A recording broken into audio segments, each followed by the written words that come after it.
Okay, getters, nandito tayo ngayon sa Titan 22 SM Mega Mall.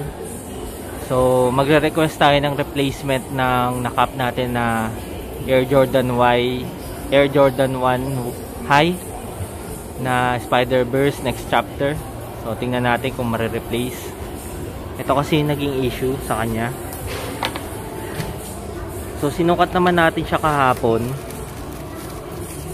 Wala naman naging issue. Pero yung pagdating natin sa bahay, ayan, bigla na lang nagkaroon ng black. Parang natuklap yung leather niya. So, isolated case naman to siguro, pero tignan natin kung mare-replace ni Titan 22. Covered naman siya ng Consumer Act of the Philippines. Ayan. So, yung isang pair naman wala namang issue. Ayan, okay naman so far. So, check nyo rin yung mga pair nyo kung ganito rin yung nangyari. And comment na rin down below sa video. So, ayan siya. So, not sure lang kung ano nangyari. Ba't parang natuklap. Pero, tingnan natin kung i-replace ni Titan 22. Alright guys.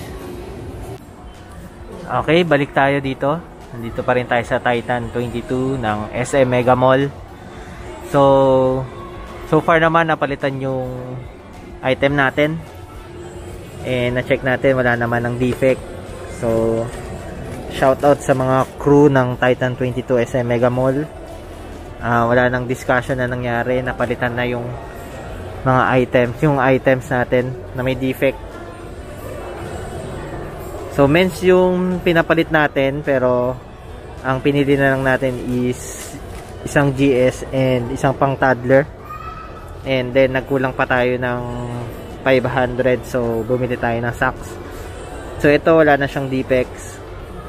Gaya nung kanina na parang natuklap. So far so good naman. Ayan, again, shout out sa mga crew ng Titan 22 SM Mega Mall.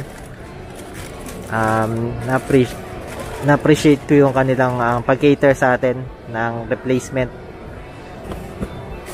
And then goods naman yung mga nakuha natin na pair. So ito yung isa na pang toddler or pang younger kids.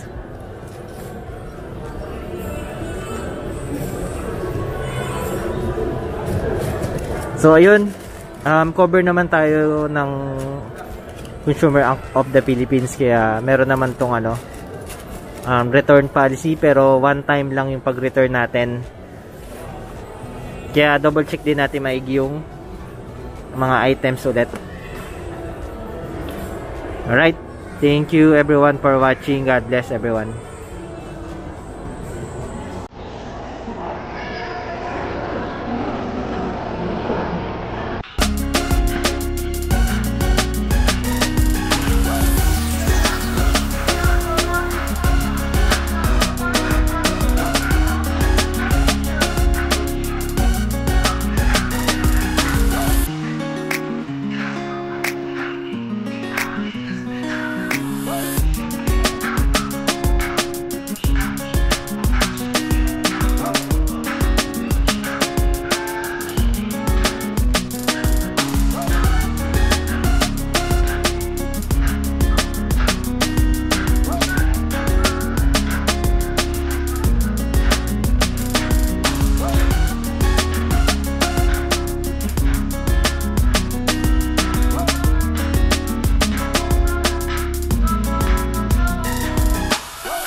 Cute pa.